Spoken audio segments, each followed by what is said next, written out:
Ассалаумағалейкум, қалайсыздар? Шуақты Лос-Анджелестан сәлем барлықтарыңызға. Дәл қазір мен қараңыздар, міне мынандай Camry 75 деген көлікке отырайын деп жатырмын. Неге десеңіздер, себебі біз Вегасқа жолға кетіп бара жатырмыз. Дайынсыңдар ма? Абылдың сүйікті көлігі. Ассалаумағалейкум достар. Менің ең жек көретін көлігім ғой. Қалайсың? Танисыңдар ма мына жігітті? Танымайтын шығар. Осындай компанияда 3 адам болып біз Вегасқа жолға шықтық. Бұйырса бір 3-4 сағаттарда Вегасқа жетеміз. Бізбен бірге болыңыздар. Шавкатты қолдауға бара жатырмыз. Міне, ондай ту бар, ашылмаған, жап-жаңа. Сатам.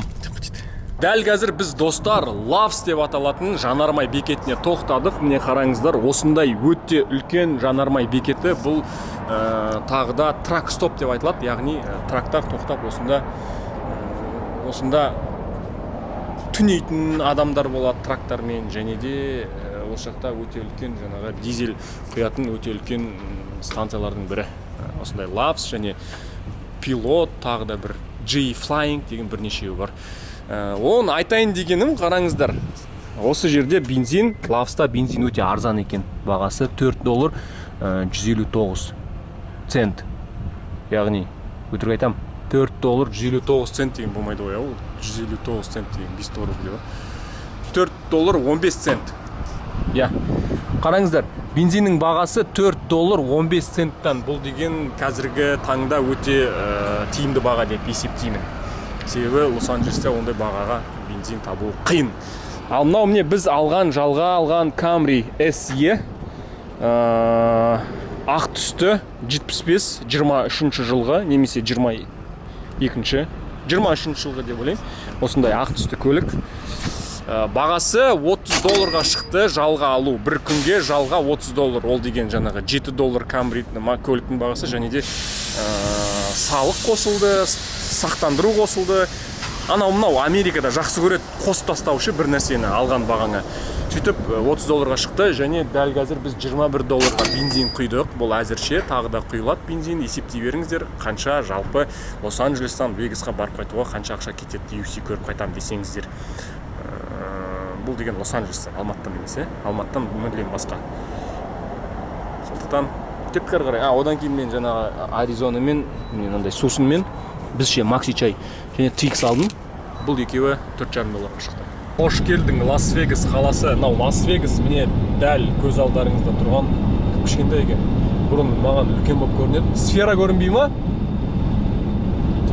Сфера көрінбей. 12 минут қалды. Бұл T-Mobile аренаға дейін ұрған болатымыз. Бұйырса 12 минуттан кейін жақта боламыз. Жақында қалдық. T-Mobile арена, міне достар. T-Mobile дейсіз, осыны көрсем менің есіме бірден Бавариян формасы есіме түседі. Бір жылдары әйтеуір осы T-Mobile 2013 ба? 2012. Я сол білмеймін неге сол осы есіме түседі. Одан кейін барып T-Mobile деген андай не газированный сусын сататын компания екен, одан кейін есіме түседі.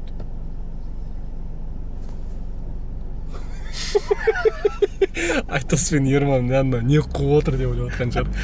Әзіл. Газированный емес. Не газированный сатады. Міне келдік T-Mobile'ға, қазір жанынан өтеміз.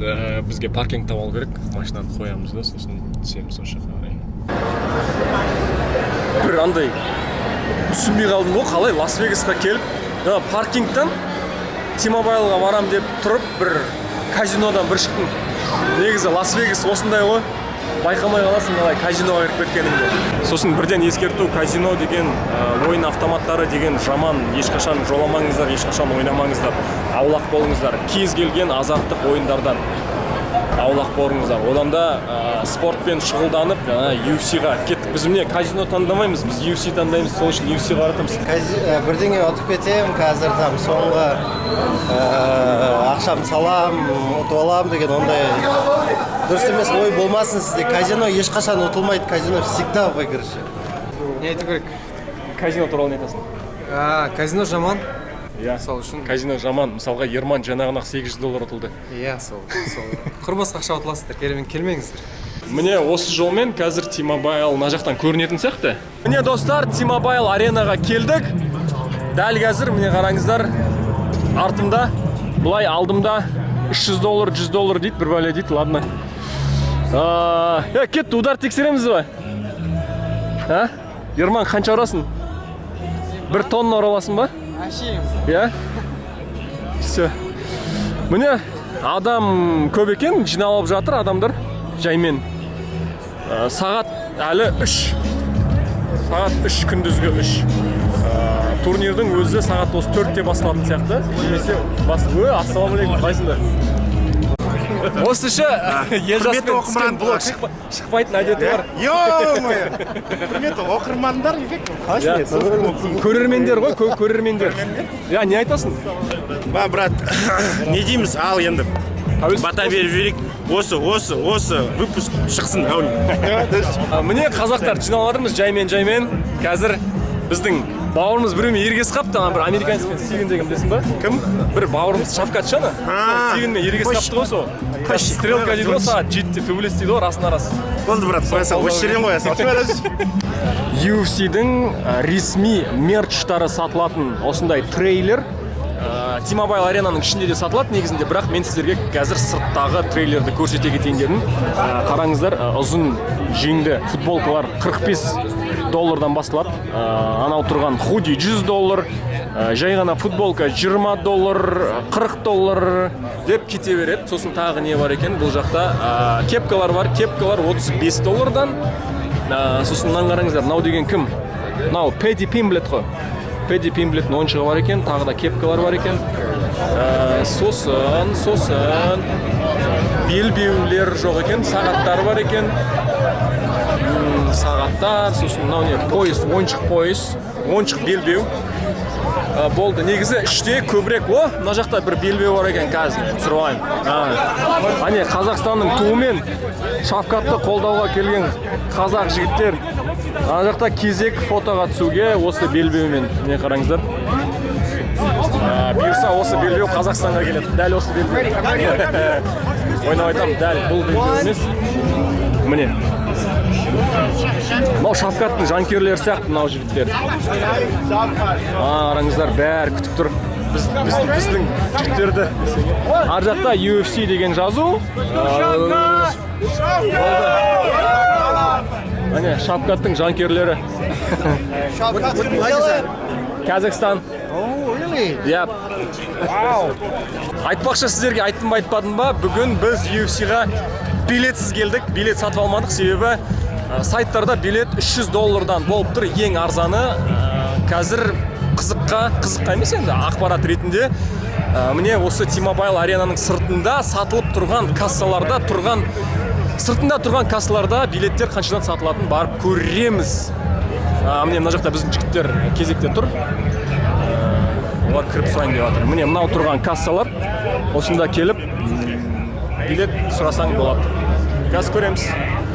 Дәл қазір сайтта ең арзан баға ол $300 болып тұр. Бүкіл жаңағы комиссиясын сақтандыру анау-мынау дегендерді қосқан кезде. Ане кетті. Қанша? 4 па? Иә? Ең арзаны, иә?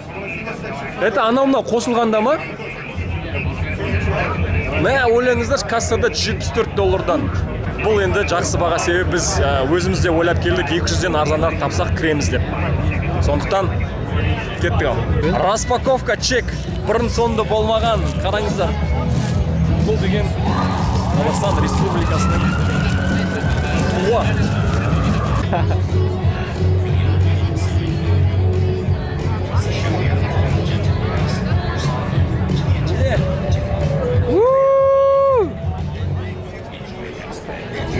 Қазақстан алға, Шавкат алға.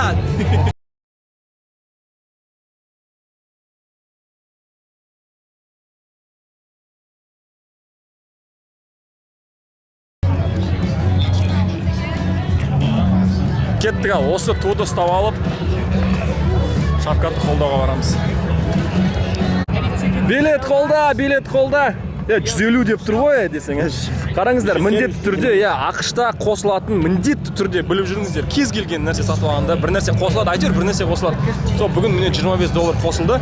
Билет бағасы 150 және $25 қосылып $175 шықты. Бірақ та билет бар. Болды енді. UFC-ға бірінші рет айтасыз билетпен кірейін деп тұрмыз ғой. қорықпай. Вы что? Влог говорите это? Нельзя такое говорить. Мен ештеңе жасырмаймын. Первый, кто взорвал эту тему, заходить бесплатно? Үшеуміз ғой міне. Этот, сол міне қазір бұйырса кіреміз. Міне достар, Хабибтікіндей шамалас ұқсас папаха деп айтылады. Ақ түсті папаха киіп алған, көрдіңіздер ме? Сосын мына жақта міне тағы бір бала қара түсті папаха киіп алған, көріп тұрсыздар ма? Міне осындай қызықтар бар бізде. Я тоже блогқа не степутин деген. Кіресің ба? Сейчас блогқа крем деп жатыр. Я хочу показаться в вашем блоге, набрать подписчиков и стать блогером. Жоқ, менде андай ғой. Бір узкий ғана аудитория сол ғана қарайды болды. Көп просмотр жинамайды. Жоқ, менде негізде коллаборация Софи Манасян деп кетсеңер. Я айтпақшы, мықты. Бірақ этот, не, T-Mobile аренаның ішіне кірдік.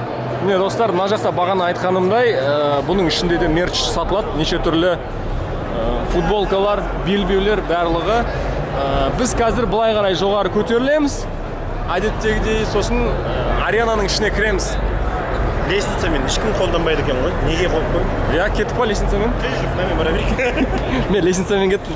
Сізді бара бер, сөйлесе бер. Қараңдаршы, лестницамен ешкім қолданбайды шынымен. Мен ғана. Мынаны қойшы, каждый раз ауыстырады, осы нелерді жабыстырады, новыйдан. А мен показываю пример, каково это идти на эскалаторе и каково это идти по лестнице. Сосын я пошел на эскалатор, а так тоже по лестнице пошел. Сен ғой, өшіп қалдым уже. Қиын екен, қиын екен. Эскалатормен кету керек еді. Аяғым өшіп қалды ғой кәдімгідей. Иә. Сол үшін екен ғой барлығы эскалатормен жүреді. Барлығы сол үшін эскалатормен. Жүр, мына жерден кіріп кетейік, бірінші қарап алып. Сосын былай жүреміз ба? Первое, хотим вам показать свой первый вид, который, когда мы қалай айтқанда кіреміз? Кірген бойы вид көрсетейін дегенбіз, міне. Иә, кірген кезде бізге көрінетін көрініс. Көрініс, иә. Міне.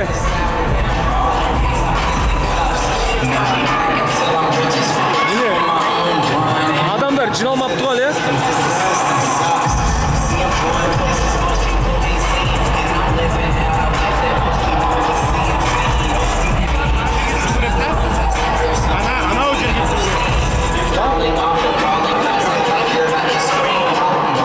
Жаңа ғана достар, ранний прилим бітті. Яғни дәл қазір кішкентай үзілістен кейін мейн карт басылады. Мейн картта 5 бой болады. Соның үшіншісі шаткаттар. Шатасыппын достар, тағы да бір жекпе-жек бар екен. Осыдан кейін басты карт басталады. Яғни басты картта 5 бой. Дәл қазір біз қосалқы карт дейма, ертеректе болатын карт дейма, сол жақтағы соңғы жекпе-жекті көрейін деп жатырмыз. Айтпақшы тағы бір қуантатыны, өте көп адам Қазақстанның туын көріп біле бастады. Енді осында UFC-ға келген, яғни UFC-ның фанаттары. Менің ойымша ол жаңағы Шавкаттың арқасында және де басқа да біздің UFC-да өнер көрсетіп жүрген жігіттердің арқасында. Әлі мейн карт басталған жоқ, бірақ та аз қалды. Менен қайдағы блогер деңіздерші, ойлаңыздаршы, Лас-Вегасқа кетіп бара жатып, влог түсірем деп, телефонға, камераға жарайды, камераны зарядтап алдым, бірақ телефонның зарядкасын алмаған ғой, е-мое.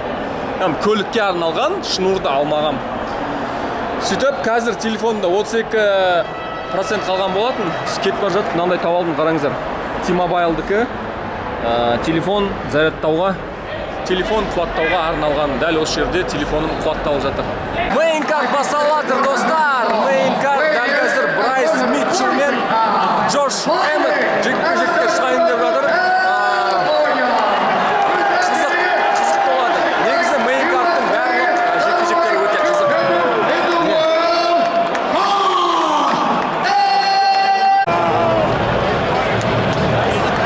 Достар, мә кәдімгідей жүрегім ұшып кете жаздады ғой. Мынау деген бар ғой, Эмметтан ана соққыны көрдіңіздер ма? Кім? Брайс Брайс Митчелл құлап дірілдеп қалды ғой аяқтары кәдімгідей. Мен шошып кеттім мен шанау. Бірнәрсе бола ма деп.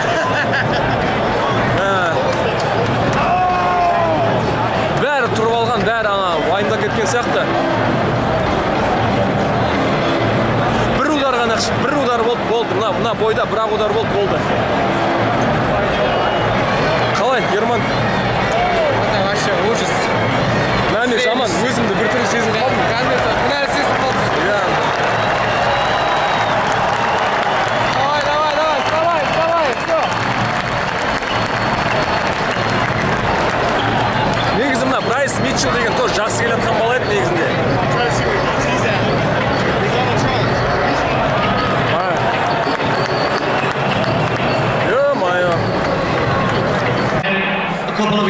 Ал достар, жаңа ғана Тони Фергюсон мен Пэдди Пимблет арасындағы жекпе-жек бітті.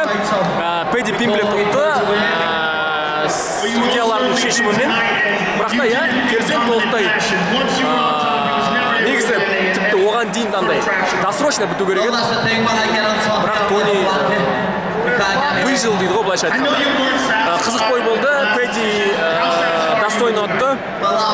Бірақ бізге ол қызық емес, себебі дәл қазір міне Пэдди Пимблет интервью беріп жатыр. Осыдан кейін біз келген жекпе-жек, біз сол жекпе-жек үшін келдік, бәріміз білеміз, бәріміз осында сол үшін жиналдық. Біздің бауырымыз Шавкат Шап осыдан кейін, осы бойдан кейін, сондықтан дайындалыңдар. Қазір Пэдди, давай тез сөйлешей. Тез сөйлеп кетсін. Содан кейін жарнама кетеді, промо-роликтер кетеді. Одан кейін Шавкат Шап. Ал достар, дайынсыздар ма?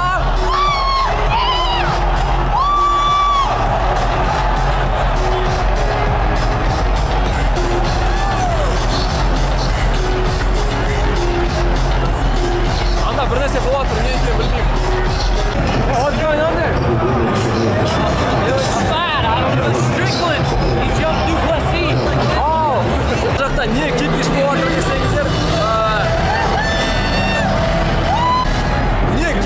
жатыр десеңіздер, Шон Стрикланд Диплюсиға секірген.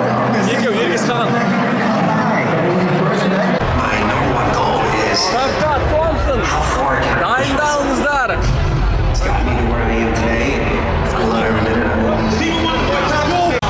Промо-ролик болатыр, Шавкаттың шығуына дайындалып.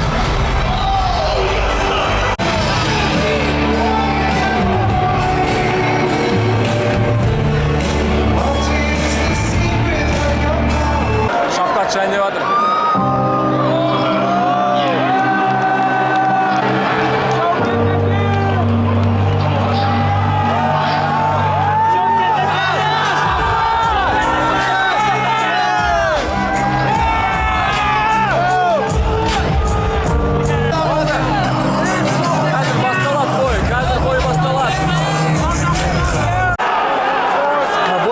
Шавкаттың төбелес болып жатыр. Міне, кеттік ал.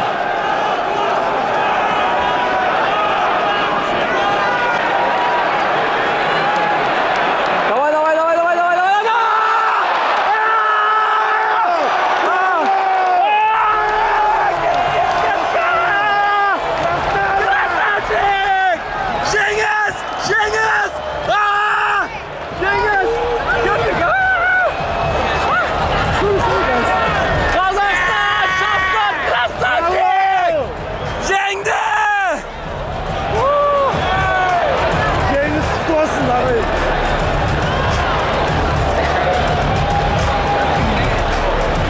Жеңіс! Жеңіс ағайын, 18-ші. 100% досрочно барлығы. Бұл жолда. Міне қараңыздар.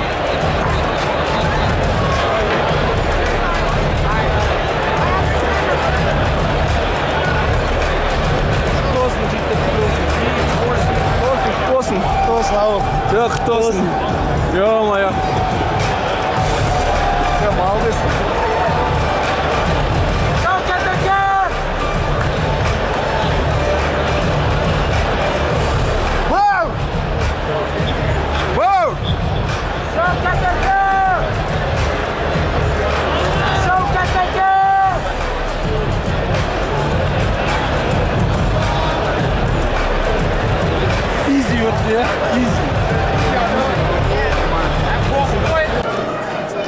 мына даусым бір қарылып қалып мен сөйлей алмай жатырмын дұрыстап. Жаңа ғана Шавкаттың бойы бітті, дәл қазір жаңағы Найлихчай Шивес, сол Найлихчай Шивестің чемпионы мен претенденті төбелесіп жатыр.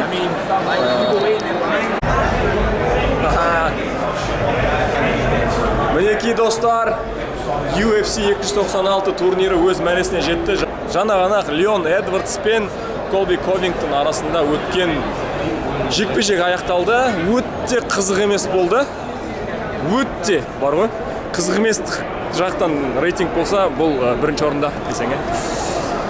Сол жалпы екі титульный бой екеуі де қызық емес болды. Былай целом турнир туралы айтатын болсаң, прелим қызығырақ болған сияқты. Сосын неде айтпақшы, главный картта 5 бойдың 3-і решениемен аяқталды. Өме көрек ал, не дейді екен?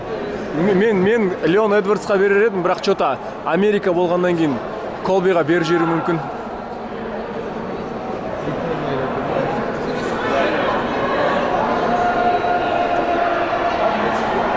Стил. Дұрыс. Леон Эдвардс ұтты, дұрыс. Толықтай келсемін. Өйткені Колби Ковингтон дым жасамай тұрып, соңында қуанғанын көрсеңіздер, анау бір айырып тастаған адамдай қуанды ғой. Мына жақта біреуді ұстап алыпты. Кімді ұстап алғанын бір нәрсе отыр, қараңыздар. Білмеймін. Секірген шығар. Кеттік қазір, ар жақта қызық бір нәрсе болса барып көреміз.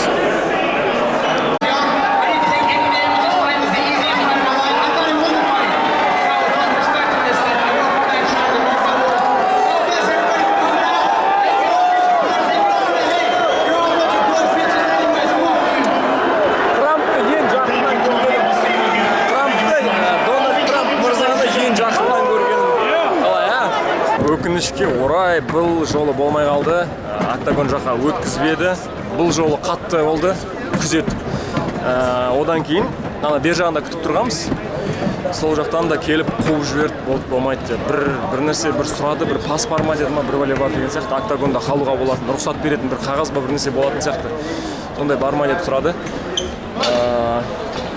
Ешкімде жоқ болғандықтан бәрін шығарып жіберді. Сол. Міне осымен UFC 296 өз мәресіне жетті.